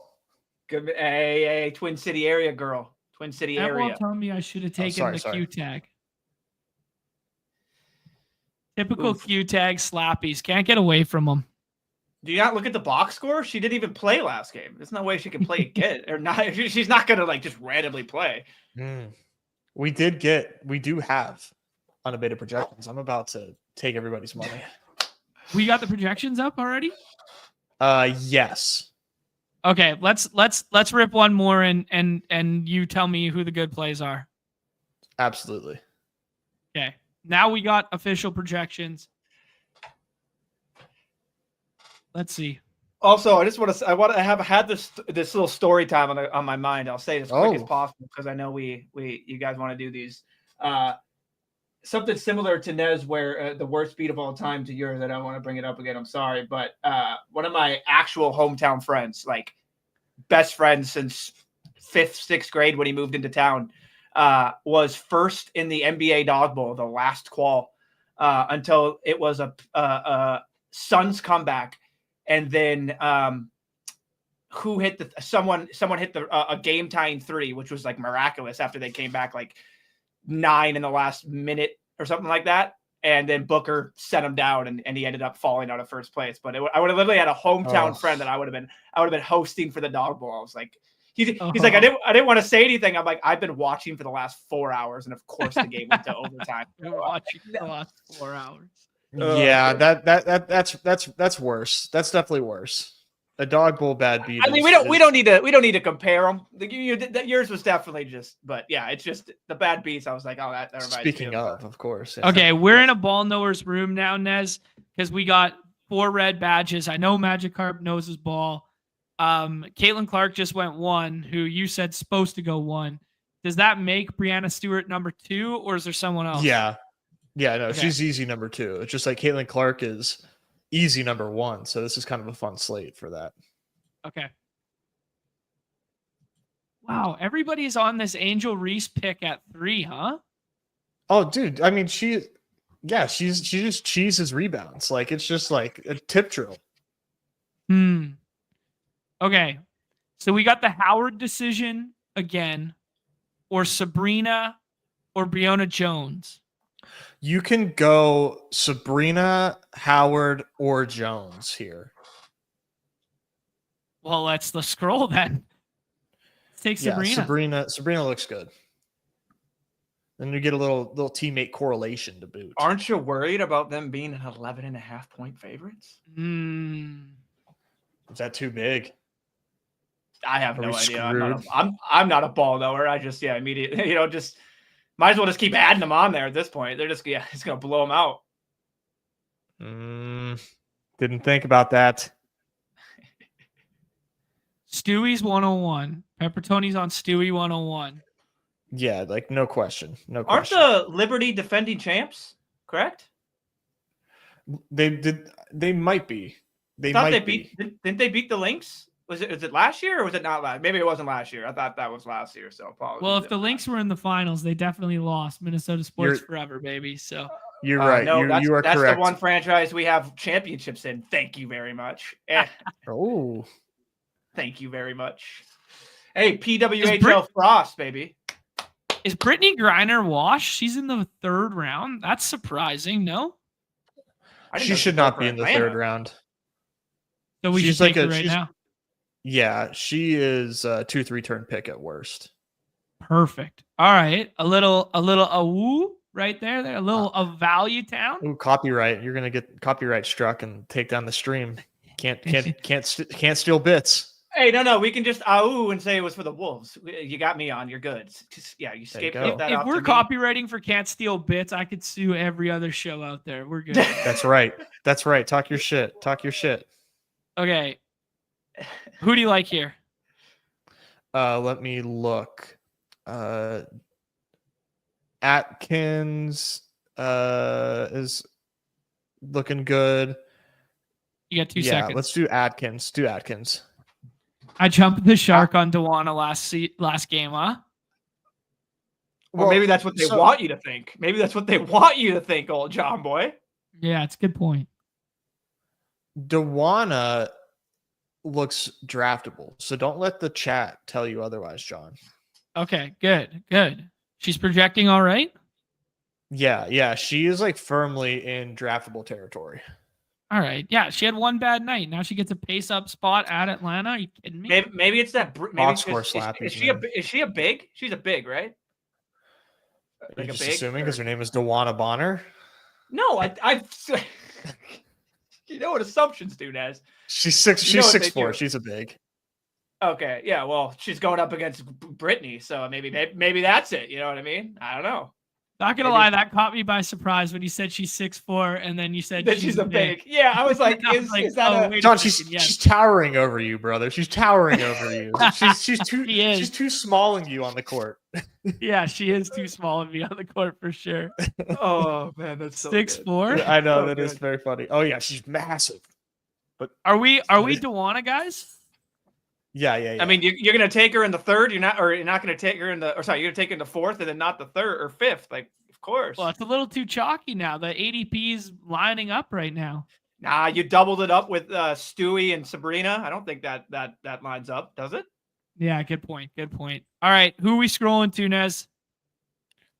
Is Kia Nurse available? Nurse is gone. Rebecca Allen. Rebecca Allen. Can we scroll further? She's a deep dive. Oh, yeah. Oh, I was like, I didn't even know she was on the page. Projection of 12. And we don't want Sophie with the Q tag. No, we're good. No. Unabated said never Sophie. All right, never Sophie. Never ever. We got Stewie, we got Sabrina, we got Brittany Griner, we got Atkins, we got Dewana, and we got Rebecca Allen. M-Wald, ball knower, saying that we had a 0 projection on her. So, and it's not like you're missing CLV. It's just so she is the scroll. Mega scroll. She won't be 100% owned. Nice. There's our leverage all for the time. day. Yeah, and all the time that she is drafted, it'll be from the 6th round too. So, who cares? All right, Nez, should we do one puck draft or should we do baseball first? Let's do baseball because that'll put us at 2 hours, and I need to get tag teamed in. Baseball's like 4 games here. We 5 games, maybe 4 games. It's 4 games officially. Boston, Baltimore, PPD. Damn it, we lost the people in the player pool. Admittedly, when I was drafting this morning, people were kind of already soft fading that Boston and Baltimore game there. It had a red on the Roth scale, which, by his standards, to get a red, I mean, that's big time there. But so we're left with, I guess I got to give it a refresh to get the out tags on here. We are left. Oh, maybe not yet. Let's see. Just type in Boston. They're all 0. They don't have an 80, or they shouldn't have an ADP. Let's see. Oops. Yeah, we're good. There we go. Okay. There we go. Okay. Are they back with an ADP? The heck?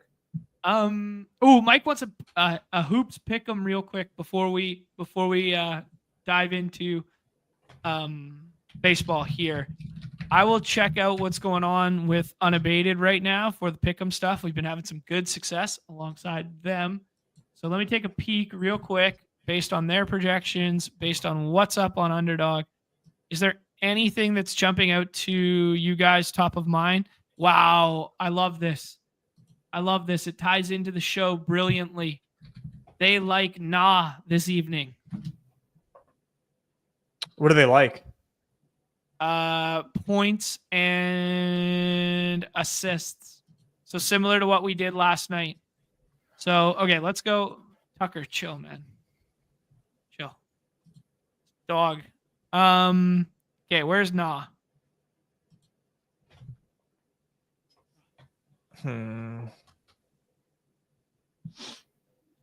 Also, let me just say this real fun.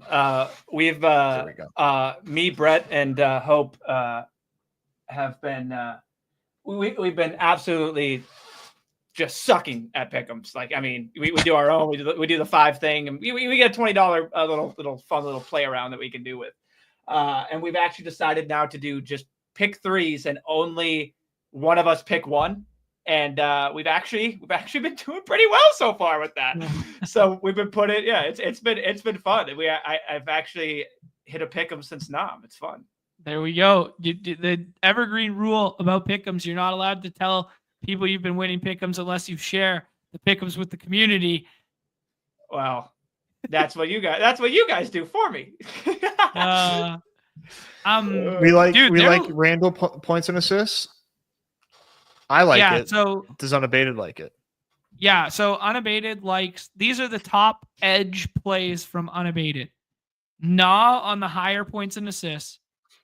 Julius Randle on the higher points and assists. Isaiah Joe on the higher points. Randle on higher points. Nah on higher points, but just slightly worse without the assists in there.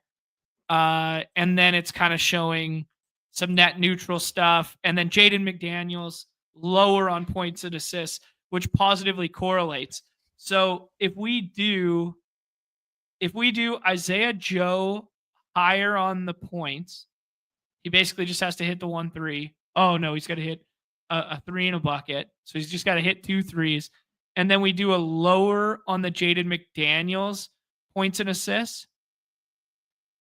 There's a nice little 4x4 12xer. I hate taking a lower on my guy Jaden McDaniels. Like it pains me. It Well, then we can absolutely just keep pains it. me. We can keep it 6.5. Okay. Do you want to make Yeah. this the extend or do you want to save it for tomorrow? Let's do this. The only other thing that I was considering is like going just like nah points instead of points and assists. But if you want to play full unabated, I'm cool with it. It's been working out for us. They have the nah points plus assists at 9.9, which is an 8% edge, whereas they have just the points at a 5% edge for 7.6 instead of the 6.5. Okay. That's cool with me then. Let's do this one here. Do you want to add the extender? Sorry. Yeah. Yeah. If it's only 3, we should extend or it. This can be our official extend or. 100 gets you 925. We will absolutely L word that in for the community. Not an L word, but I will L word the picks in. I will share that in the chat for both you guys. And then I'm going to peeps the chat here. Johnny Pickums is saying lower on the Hartenstein rebounds. That stuff would pair well with Gobert stuff. Paid saying you can pair Caruso highers with Hartenstein lowers. Caruso on Randall, less minutes for Hartenstein. I respect that take a lot too. Ladder Vandersloot's assists, a little WNBA crossover. Really? Okay. What's her assists in the pick'ems? Okay, let's do this with the community. What did we have? We had Hartenstein lower on the rebounds, and we had Caruso higher on what? Caruso higher. Pick a category. Let me see if anything's popping for Caruso on the unabated side. No. I'm thinking. I mean, 3s is decent. You get a little bit of juice on there. Okay, so Caruso hits 2 of those 3s that he was bricking off last game. So Caruso hits the 3s. Hartenstein doesn't get the boards. So we take the low side of that, and then we pair it with Courtney Vandersloot, and I think it's Sloot. And we bump these assists to 7.5. Yeah. Get ourselves an 11xer for this. That's fun. In the community we trust. Let's go, guys. Don't let us down. We will L word that in and share it with the community. Mike said Vandersloot, like this doesn't help me. I know that it's either Sloot or Slot. Like this doesn't help me. You got to tell me how to say the last one. What? What do you mean? Yeah, I don't know. What? Wouldn't Slot have an A in it somewhere? That's like the most straightforward phonetic pronunciation of all time. Double O's or what, singular O? That's a struggle for you? Bo or Dude, I don't know. John pronounces John instead of saying boo, he goes bah. He just goes to everyone bah because apparently Bah. that's the standard slot. Slot and slot. Oh, dude, I love Chad coming out here for just. It's like, hold up, I gotta clown this one for the. I mean, if he's anything but true to himself with the pronunciation, I mean, Like shoot. There we go. Like shoot. that's what did it for him, Nessie. That's what did it for him. I mean, Mello could probably pronounce it at this point. Like, what are we doing? Like, Yeah, guys, he's real good at O's. He's real good at his O's. He's also real good at drinking Gatorade. Loves all it. right. That was the greatest tweet ever. Okay, let's move on here. We will drop a couple, maybe a couple more pick'ems later today. Maybe we'll do a couple for MLB. Nez and I are going to rapid fire MLB today. Only 4 games, not a ton to walk through. Weird slate, but Neumy's got a dip. Neumy, closing words for the people. Yeah, I just appreciate you guys letting me on, chilling with the gang, hang with the fellas, figuring out what time I'm gonna go get a nice tub in later for that, soak the knee. Oh yeah, I've been using that hot tub out there a good amount. Yeah, but no, I mean, I love you guys, love the community. It's great to see just everything that continues to grow from it, and just know we're gonna continue to grow, continue to get better, and only up for draft games, baby. So yeah, I appreciate you all, and let's go Wolves and 6. I'll say it right there, Wolves and 6. Baby. Love to see it. But yeah, appreciate you, All right. fellas. Have yourself a great rest of the day, there, guys. Peace out, Neumy. Thanks for joining, bro. News. All right, we will jump on over here. Nez, let's do a rapid fire of the rankings now. We only got 4 games to deal with. Don't have to talk about the weather in that one. There was a little bit of weather concern for this Atlanta one as well. They missed yesterday, which means the pitchers got pushed back. Originally, this was going to be Mackenzie Gore versus Chris Sale, which I thought would have been pretty sweet. But now we got a little bit better of hitting conditions because you get the matchup that we saw yesterday and talked about yesterday in AJ Smith-Shawver and Trevor Williams there. The pitching's very interesting on this slate because we got George Kirby as the 1-0-1 who was guaranteed to play because they will be playing indoors for the Astros against the Astros there in formerly known as Minute Maid Park. I don't know what it is called now. But yeah, weird game because you got Lance McCullers coming back and you got George Kirby coming back, 2 guys who haven't pitched. And yeah, going to be pretty interesting there. My one note there was Kirby only ramped up to 65 pitches in his last minor league start. So I'm anticipating 70 to 75 today in his first start back if things go right for him. So I'm a little bearish on him being SP1, but I can kind of see why people are doing it. I was gravitating more to like the Jack Flaherty's and Tanner Bibees of the world. Yeah, you won't be surprised that I like a Pirate today, but I'm because I think pitching is just kind of worth a punt today. Mm-hmm. I don't feel too strongly about really any of these pitchers. Like Flaherty looks fine, Bibee looks fine because they're in Detroit, but Detroit's been so good, and the Guardians against lefties scares me. Mm-hmm. That like I'm just going down to Mike Burrows, but Okay. It's gonna be, you do have to pay now. I didn't have to before, and by before I mean before the game in Boston got postponed. You could just take Burrows for free, but now you do have to pay up for him.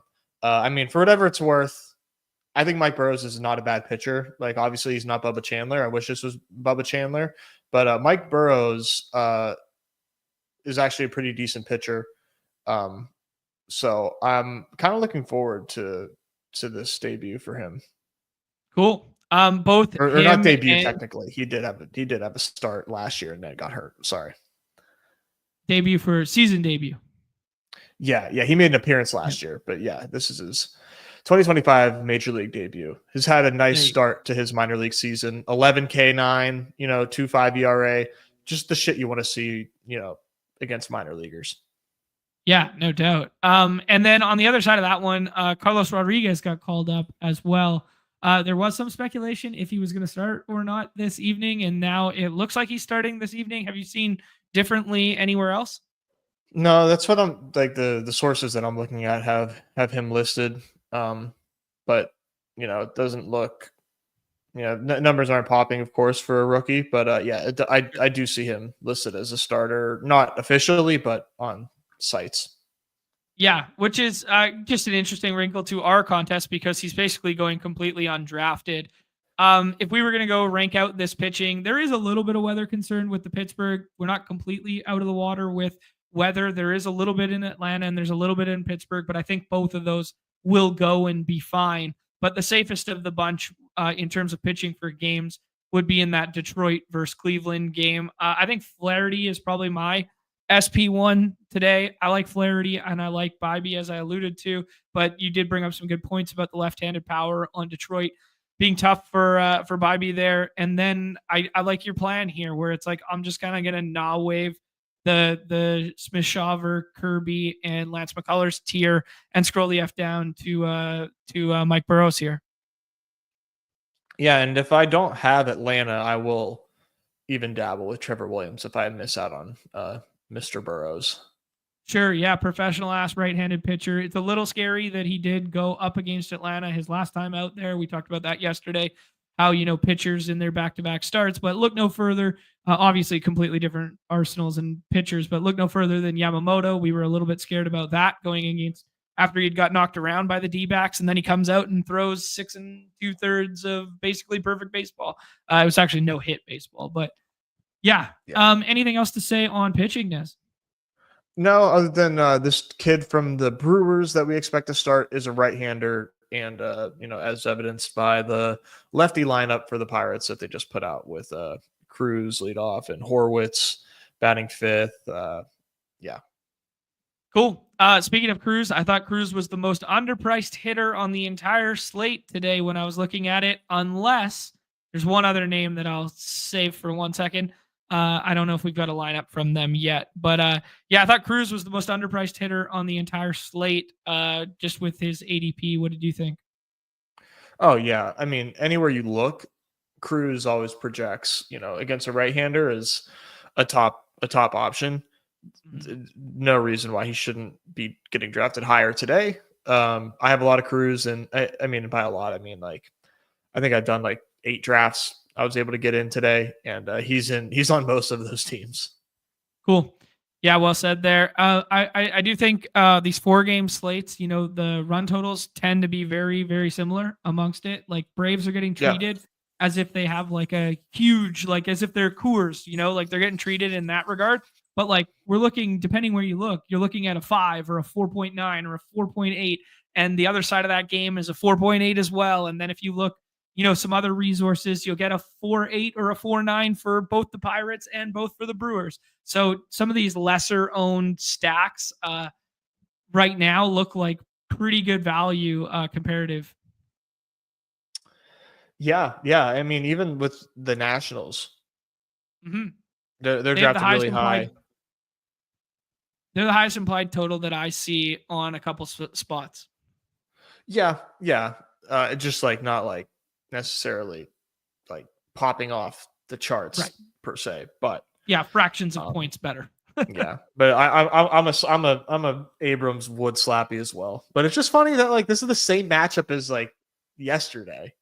And you said these guys, you said on the show, you're like, yo, those double lefties at the top of the lineup, that feels good. And they were like undrafted, and now they're top of ADP. Even before this Boston-Baltimore game got postponed.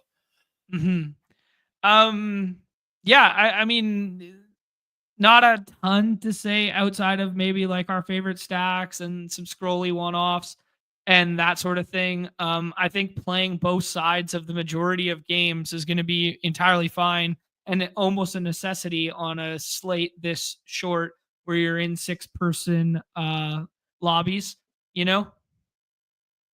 Yeah. Some potential stuff we could see. I don't think the D-backs. I don't think the Braves have a lineup out yet. Just, end of series. I know it was an off day yesterday, and they got to make up that other one, but I imagine they'll try and get the lefty in Drake Baldwin in, so you could see a double catcher lineup, or you could just see Drake Baldwin in the middle of that lineup. So that's just one little note that I had there. Some stuff in the chat here about Joey Bart being a sneaky pick today. Yeah. Seems fine there. Really like the Drake Baldwin call. Mhm. He's just like really under the radar. I just don't think people really know like who he is. And he's a young guy, and he's one of their best prospects. Hits from the left side of the plate, I believe. He's like a very like nice lefty addition to this lineup. Man, when they get Acuna back, they're already like coming back into form. They're going to be really, really tough when Acuna gets back, because I think teams are going to have to pitch, to Zuna differently and Riley differently. They're a good stack, and I like them today, despite being maybe overvalued. But that Baldwin pick is like how you kind of do it in a smarter way, in my opinion. Yeah, nice, well said. The national stuff that I was looking at, going to be running out a shit ton of lefties there, like Nathaniel Lowe, Luis Garcia, and Josh Bell as like a mini stack without using the upper echelon bats that go every single draft. Feels like a decent little contrarian way to do the Nationals, if you believe in their implied total in some places. Also going to be without Dylan Cruz, who went to the IL, something we talked about yesterday. Some of these lefty power sticks for Detroit are a little underpriced in my estimation. Like, I really like Kerry Bonds again today. Colt Keith a little bit buried in that lineup. Trey Sweeney, you could do a little left-handed mini with those ones. That was kind of the stuff that was jumping off. I'm leaving the light on for Jordan. I know it's been this whack-a-mole thing with will he play or will he not, but starting a new series at home, maybe potentially he plays today with a Q tag, and the leverage you get on a 4-game slate, even though they have probably the lowest implied team total, depending where you look. It's a tough matchup, but getting Jordan for free in the 6th round and then just swapping to something else, you could do worse. No, for sure. The fact that you can get a swap in the last round for Jordan, I mean, enough said. Like, that's just like kind of an evergreen play. Mm-hmm. Yeah, I thought that one was pretty good. Will you be playing Kirby or McCullers at all today? I think I could maybe see myself getting to Kirby if he falls, but I'm not going to pay for Kirby. Mm-hmm. Yeah. Here's a good thing from TCage here too, is like if you did draft earlier in the day and you did do Sox and O's, that you can just swap the Jordan for sure. I mean, but they can't like swap like into your lineup that they're not drafted in, but yeah. Exactly. Yeah. So, I mean, there's still a shit ton of leverage, and will only be 16% owned if that happens. Nez, favorite stack relative to ADP, and then favorite, one-offs. Stack relative to ADP. This may, I don't know if this is like, so this is still expensive, but like Seattle. Okay. Yeah, I think Seattle is probably like my favorite stack today, period. Yeah. Astros bullpen was low-key bad for a bit at the start of the year, and now it's kind of like turned the corner. I could get on board with that. Inside Crawford box for all those right-handed sticks. Yeah, just evergreen like Raleigh. He's just like such a dude. Yeah, you get Seattle away from Seattle. And like you said, with all those righties with the Crawford boxes, like that all is like checking boxes for me. I don't think McCullers is going to like be the worst pitcher of all time, like forever, but he still seems like he's worth attacking. Sounds good, dude. I like that. Yeah. Anything else you want to say in terms of like one-offs or scrolls or anything? Ooh. No, other than Brent Rooker just hit a home run, so that's cool. Not that I had Son of a- dailies, but I do have just like a million pick'ems going. Fucking Brent Rooker was in every lineup I had last night. Like I still had a profitable Yes. night. I had all Yeah, those good for you. A's stacks. I had all those athletic stacks. I had Brent Rooker, whatever. I had 42% Brent Rooker in my 32 lineups last night, and Brent Rooker goose egg 0 for 5 in the middle of that lineup. I think him and Shea Langoliers were 0 for 10, and everybody else was raking. Yes. Yeah, it was really frustrating. I mean, Unbelievable. I needed, if he would have hit a home run, I think I would have hit like 5 different pick'ems. Like he was just like, I would just reuse picks, cycle in Yeah, Rooker. 100%. Yeah. I wonder, do you think you can hop in a draft? Do you think that like it just seems, and the value is like not huge. The edge isn't great, but there is still edge in these home run picks when games are at Sutter Park that like I just like don't understand. Do you think that will ever just like correct itself? Unless Or do you even agree that there is an edge there at all? No, I think there's probably still an edge. I think it's because people like to play like super spread. Just in a vacuum in baseball, you like to spread your exposures and be decently flat and whatever, but it should be getting a little bit more of like the Coors Field-ish treatment in certain conditions. Allegedly, it's better for night games than day games, though, even though it's warmer in the day. Is that just like the wind? Yeah, was talking about wind patterns to right field or something. Mm-hmm. Nez, give me one sec here. Filibust away. We got the Braves lineup out, and guys, just like insert Ronald Acuna Jr. into this lineup, right? Like Verdugo, Austin Riley, Matt Olson, Marcell Ozuna, Drake Baldwin, Ozzie Albies,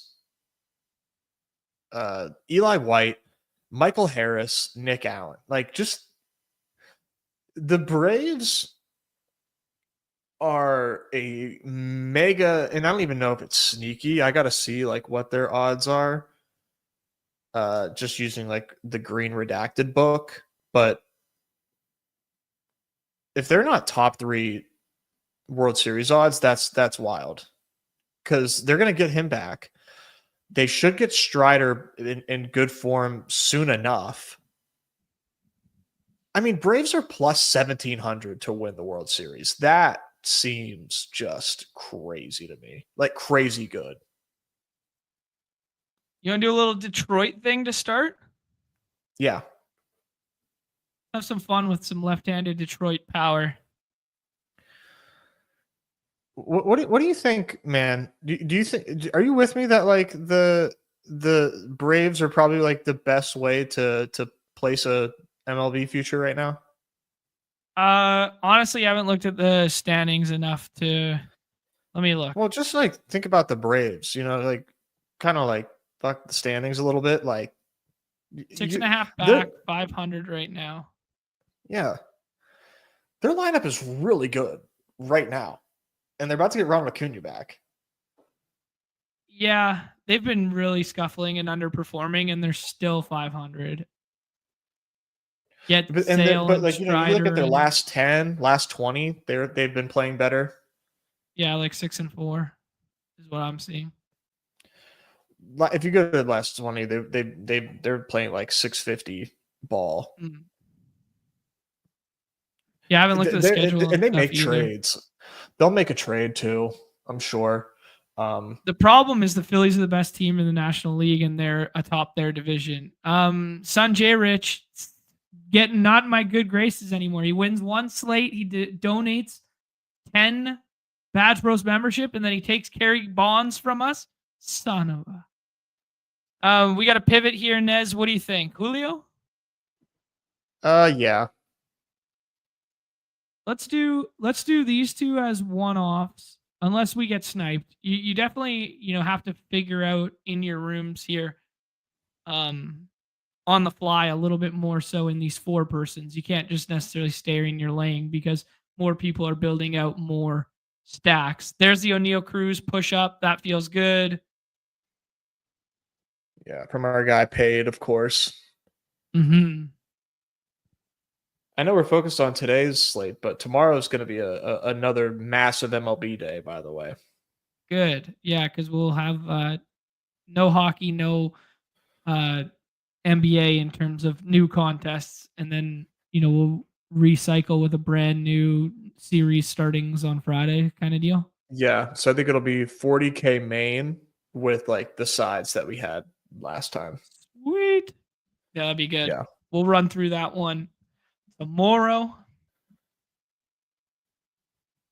Could do a full baseball show tomorrow too, like with 7th inning stretch after. So do like the main slate for like 45, do a couple drafts, and then just do another draft after. I really want to get more 7th inning stretch drafts in. Like I just want to draft as much late round Bubba Chandler as I can.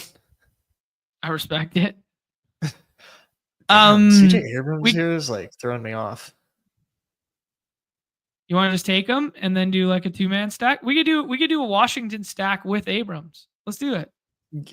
I mean, we still have options, right? Because like you can still do like Colt Keith and Glaber if you wanted to run a righty, or a righty with Riley Green. You can do Jorge Paul, or maybe not. I don't know what. See, like you can do a 3-1-1 regardless. A lot of different ways. I like doing it. I said all that just to come back around to what you suggested. Nate Lowe, Josh Bell, or Luis Garcia. Yeah, 2 of those 3. I like it. Let's do it. I like that. GM to our guy Car Park. Saw him up there. Oh, he's gifting out members. 5 members. Appreciate you, my friend. Does he think that's going to wash over the sin of taking our money from NBA last night? It helps. He's not wrong. It helps. Thank you, Car Park. We appreciate you. It helps. My wife was wearing the Car Park gear all weekend when we were up at the cabin. Send him a picture. Which one? Working harder than an ugly stripper? She didn't wear that one. She was wearing the pretty as a pickup one, and then the dirty hands clean money one. Nice. We were working hard, dude. Let's do a little Washington thing here. We will get to choose our pitcher because everybody else has already. Who do you like, Lowe, Bell, or Garcia? I like Bell because he's the lowest drafted. Oh, damn it. I missed it. It's okay. My bad.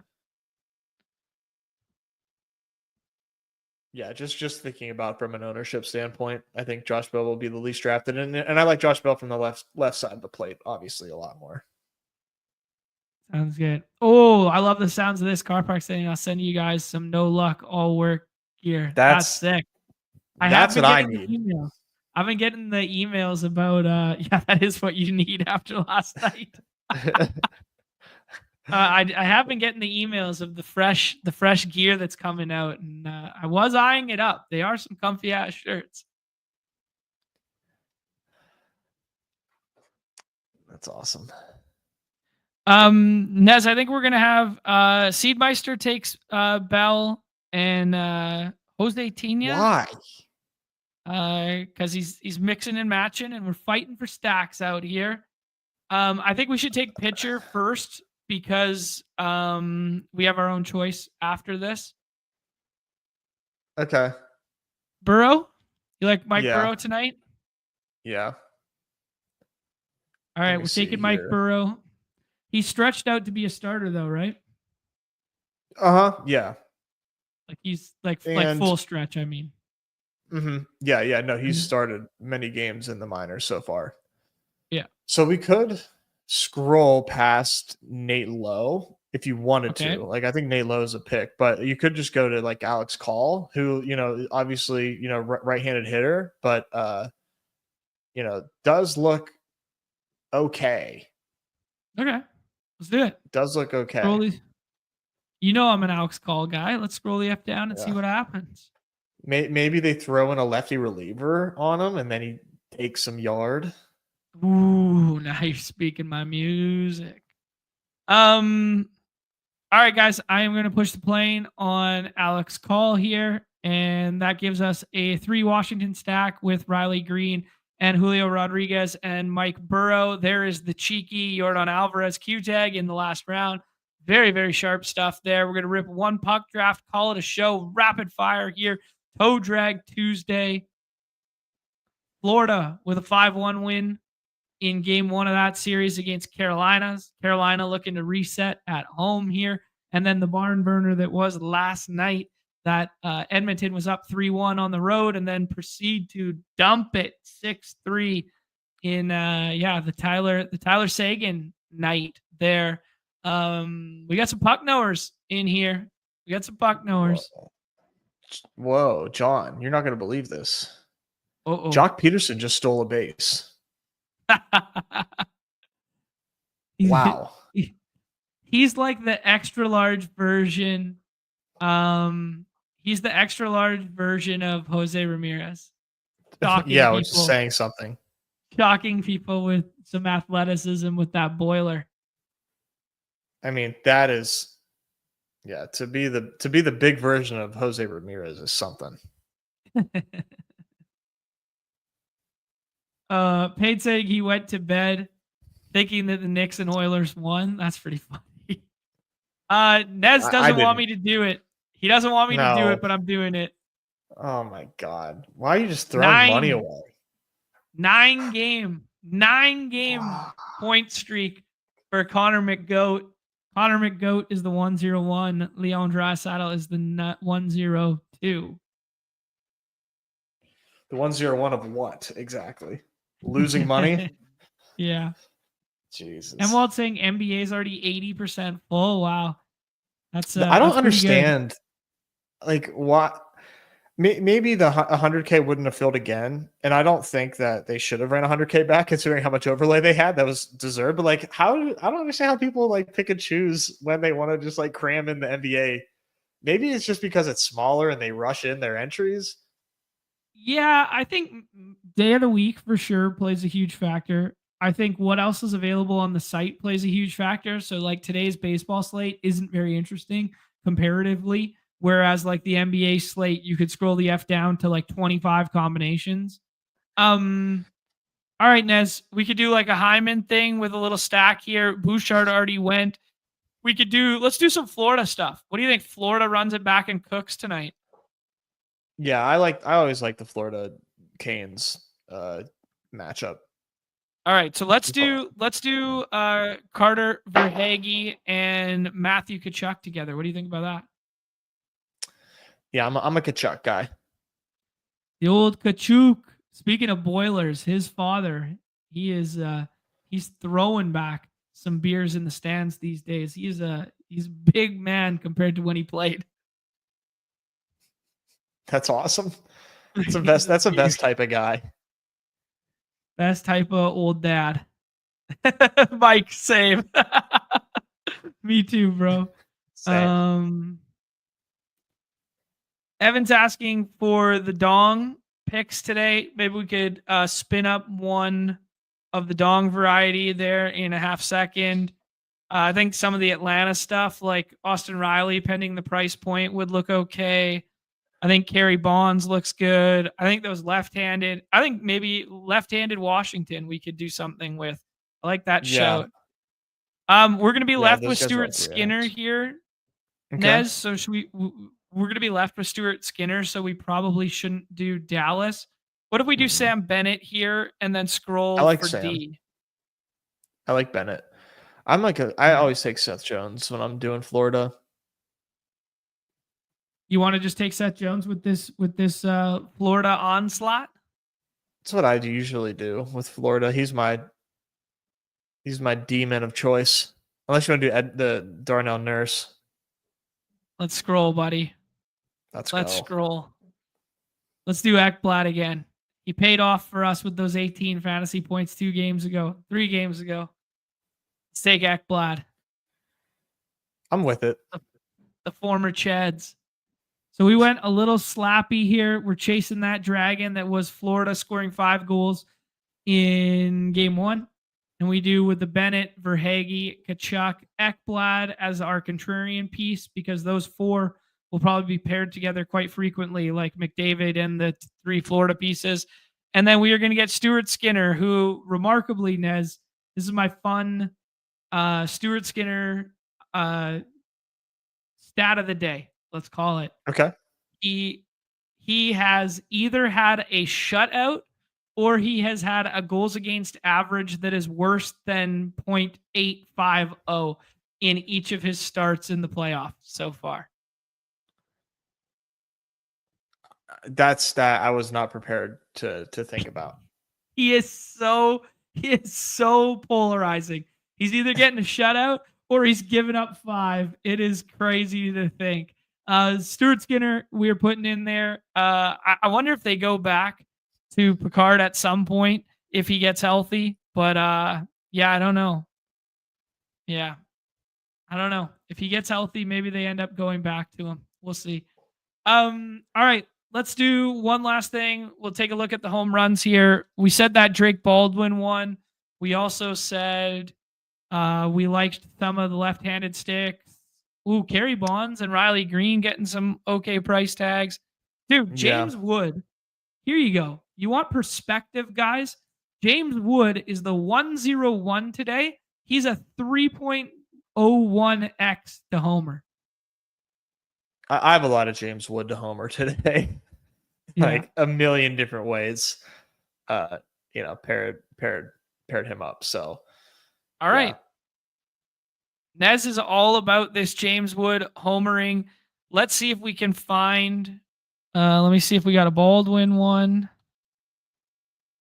Drake Baldwin 442. A 3 and a 442. Check your little surprise box to see if there's anything there. 25 gets you 111 750. Let's give that a go. That was fun. Put that in the chat for everybody for some dong picks. I'm always sending out dong picks. Dong picks. Yeah. Dong picks. I got one. Join the Discord for dong picks of Nez and I. This is unrelated, but what I would do is Randy to homer, a Rosarena. Okay. Where's Randy? A Rosarena 295. Yep. And then I would do Isak to homer at like a 4x. Isak has homered in 3 of the last 4 games. He is on Fuego. He gets the Crawford boxes back. We could do Randy and Isak. 25 gets us almost the same price point there. 1 BBM entry, and we'll pay for 10 BBM, or we'll pay for like 100 BBM entries. And then we need to do a carry. Was carry in that first one? No, carry was not. So we could do Kerry Bonds, and then we could pair him with somebody else. We could do James Wood again. Doing like this. Okay.